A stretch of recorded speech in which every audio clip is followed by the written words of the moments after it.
Meski telah berupaya menerobos barikade polisi, massa akhirnya hanya dapat menyampaikan orasi di depan pintu gerbang Plaza Pemkab Bekasi. Demo digelar demi menuntut penghentian pejabat Bupati Bekasi Dani Ramdan. Dani dinilai telah melanggar etik lantaran menjanjikan sesuatu kepada ASN demi kepentingan pribadi. Akan terus mengawal dan konsisten terkait dugaan pelanggaran disiplin PNS yang dilakukan oleh PJ Bupati Bekasi Dani Ramdan, yang mana udah ada surat dari keputusan Menteri Dalam Negeri. Dalam keputusan tersebut patut diduga yang bersangkutan telah memberikan janji ya untuk menguntungkan pribadinya atau pihak lain ya berhubungan dengan jabatan selaku PJ Bupati. Untuk itu, kecewa tidak ditemui anggota dewan, para pendemo berencana menggelar aksi serupa dengan massa yang lebih banyak. Meski sempat diwarnai kericuhan, aksi demo akhirnya dapat dibubarkan dengan penjagaan ketat Kepolisian Resor Metro Bekasi dan Satuan Polisi Pamong Praja Kabupaten Bekasi. Dari Kabupaten Bekasi, Jawa Barat, Didit Junaidi, iNews melaporkan.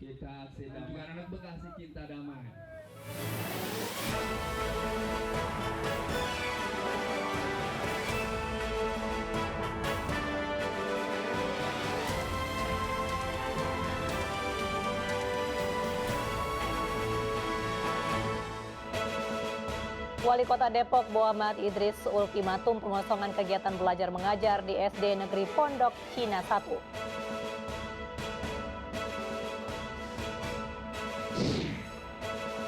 Polisi gelar olah tempat kejadian perkara di rumah dinas Wali Kota Blitar yang disatroni komplotan perampok.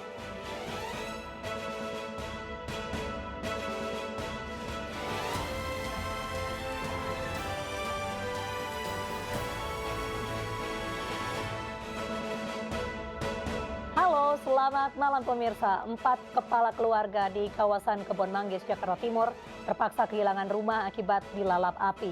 Api muncul saat pemilik rumah menyetrika plakat dan kertas usaha hingga terjadi korsleting listrik. Bersama saya, Mirfa Suri, inilah iNews Malam selengkapnya.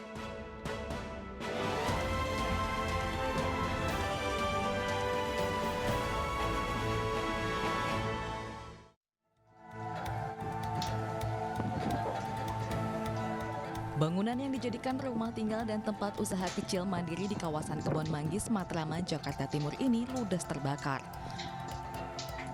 Warga sekitar panik dan berusaha menyelamatkan barang berharga milik mereka. Kejadian bermula saat pemilik rumah menyetrika plakat dan kertas usaha. Kemudian muncul percikan api, pemilik rumah langsung menyiram air tanpa mematikan saklar listrik. Akibatnya terjadi korsleting listrik. 13 unit mobil pemadam kebakaran dari Sudin Jakarta Timur yang tiba di lokasi langsung berjibaku bersama warga memadamkan api. Api berhasil dipadamkan 1 jam kemudian. Ini penyebabnya dari listrik. Jadi tadi sedang melakukan penyetrikaan, terus kemudian terjadi penyalaan. Kemudian dia segera menghubungi pemadam. Dia ada berapa rumah dan kesulitannya apa Bang? Ada berapa unit? Untuk luas rumah 150 meter.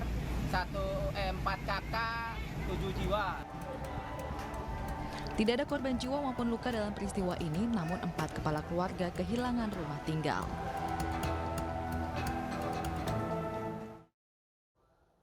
Dua mobil terbakar usai terlibat tabrakan di Asahan, Sumatera Utara. Sementara di Jayapura, Papua, warga yang kesal karena gatal-gatal usai mencoba baju di salah satu kios, mengamuk dan membakar kios.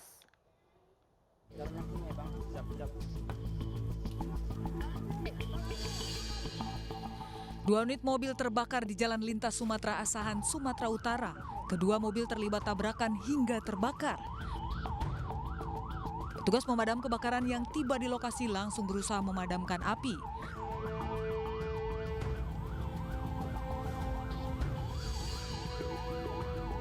Beruntung seluruh korban dari kedua mobil berhasil dievakuasi warga sebelum mobil terbakar. Dugaan sementara kecelakaan terjadi saat kendaraan sedan melaju dari arah Kisaran menuju Rantau Prapat mengambil jalur kanan hingga menabrak mobil dari arah berlawanan. Akibat kecelakaan sebanyak 8 penumpang mengalami luka-luka.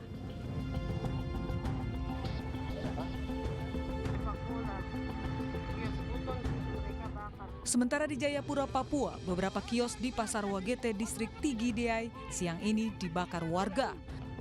Peristiwa ini diawali karena ada warga yang gatal-gatal usai mencoba baju di salah satu kios di pasar tersebut. Usai kejadian tersebut, warga mengamuk dan membakar kios di pasar itu. 50 kios di pasar ludes terbakar. Selain bangunan kios, 9 unit kendaraan roda 2 turut dibakar. Selain itu, 3 orang warga dan seorang anggota TNI juga mengalami luka-luka atas penganiayaan warga. Menurut kepolisian, peristiwa pembakaran tersebut terjadi akibat salah paham. Yang diawali dengan adanya salah satu warga akan membeli baju, lagi ngetes, mencoba, terus kemudian gatal-gatal. Terus kemudian terjadi keributan. Pada saat keributan itulah tiba-tiba datang sekelompok langsung melakukan pembakaran terhadap kios korban. Kios ini kan selain jual pakaian juga kios dari papan kayu yang mudah terbakar, sehingga kios-kios di sekitar TKP pertama ini langsung membakar isi dalam kios, kemudian merembet beberapa kios lainnya.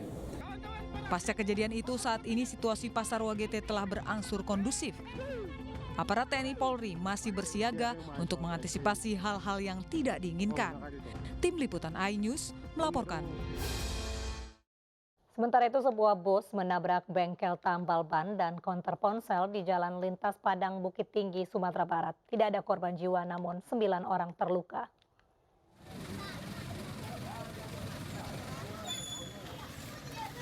Bus PO Tintin menabrak sebuah bengkel tambal ban dan konter ponsel di Jalan Lintas Padang Bukit Tinggi, Kabupaten Padang Pariaman, Sumatera Barat. Akibatnya konter ponsel dan bengkel tambal ban rusak parah. Peristiwa bermula saat bus yang melintas dari arah Bukit Tinggi menuju Padang diduga mengalami pecah ban, lalu menabrak konter ponsel dan bengkel tambal ban. Petugas yang mengevakuasi bus sempat mengalami kesulitan karena bengkel masih dialiri listrik dan nyaris roboh. Untuk bus menabrak satu konter semi permanen dan satu rumah untuk tambal ban juga semi permanen juga. Informasinya ini mengantuk atau berjabat? Kalau dari keterangan saksi yang ada di TKP menyatakan mobil pecah ban. Akibat kecelakaan, 9 dari 14 penumpang terluka. Korban dibawa ke RSUD Padang Pariaman. 2 penumpang diantaranya mengalami luka berat. Sementara sopir bus yang dirawat di RSUD Padang Pariaman sudah bisa dimintai keterangan oleh polisi. Dari Padang Pariaman, Sumatera Barat, Eka Guspriyadi, iNews melaporkan. Pemirsa, keputusan Wali Kota Depok Muhammad Idris yang menerbitkan ultimatum pengosongan kegiatan belajar mengajar di SD Negeri Pondok Cina 1 menuai kritik. Pasalnya pemerintah Kota Depok dianggap sedang mengkerdilkan dunia pendidikan.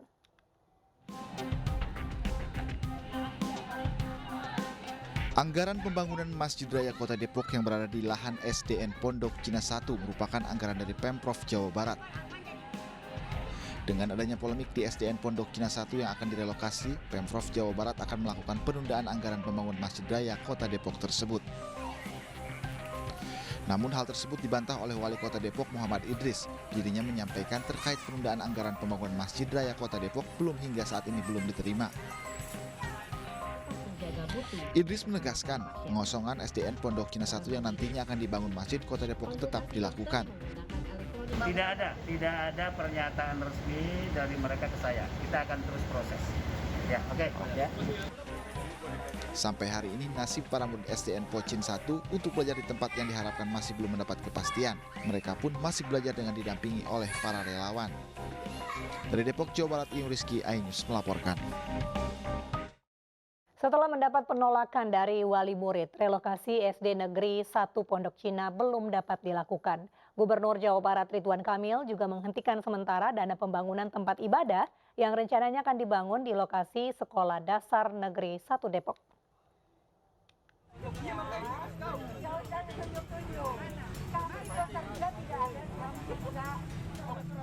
Upaya pengosongan SDN Pondok Cina 1 mendapat perlawanan dari orang tua murid.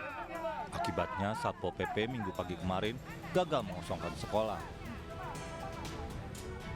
Ketegangan dan adu argumen kedua belah pihak tak terhindarkan.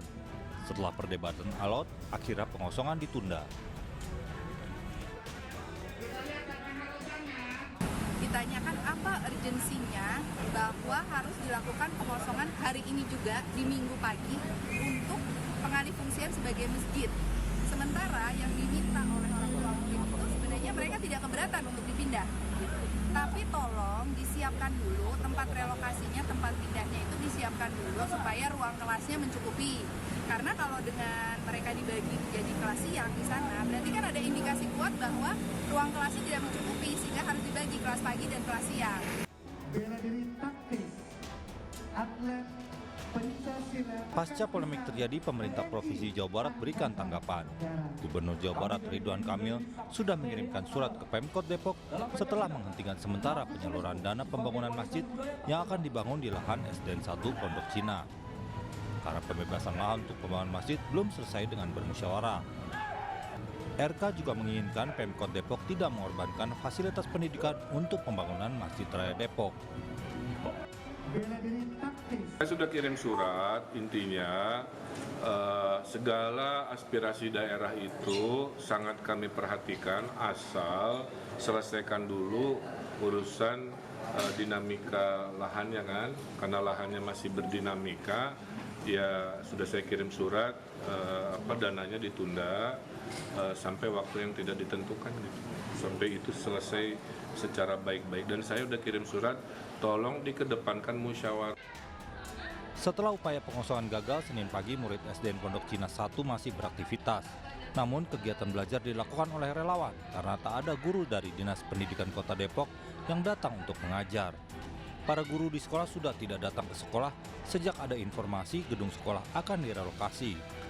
Meski guru di SDN Pondok Cina 1 tidak datang, namun para murid tetap belajar dengan bimbingan sejumlah relawan. Dari Depok, Jawa Barat, tim liputan iNews melaporkan. Kita beralih ke informasi. Kabupaten Bandung, Jawa Barat kembali terendam banjir. Buruknya saluran drainase jadi salah satu penyebab sejumlah fasilitas umum direndam banjir. Banjir merendam badan Jalan Adi Kusuma, Kecamatan Bale Endah, Bandung, Jawa Barat, Senin sore. Banjir setinggi 40 cm ini mengakibatkan lalu lintas terganggu, bahkan tidak sedikit sepeda motor yang nekat melintas mengalami mati mesin. Tidak hanya itu pemirsa, banjir juga merendam sejumlah fasilitas umum seperti kantor urusan agama, kantor Kementerian Agama Kabupaten Bandung, serta kantor Pengadilan Balai Bandung. Diketahui banjir disebabkan intensitas hujan tinggi serta buruknya saluran drainase.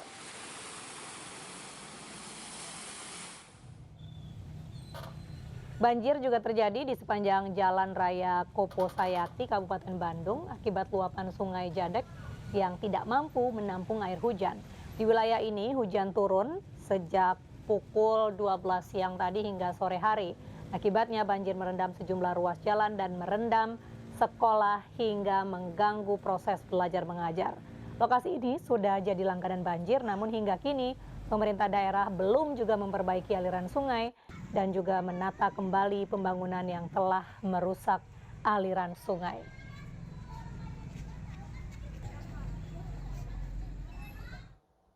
Tujuh remaja di Probolinggo, Jawa Timur diamankan polisi karena diduga memperkosa seorang pelajar SMA.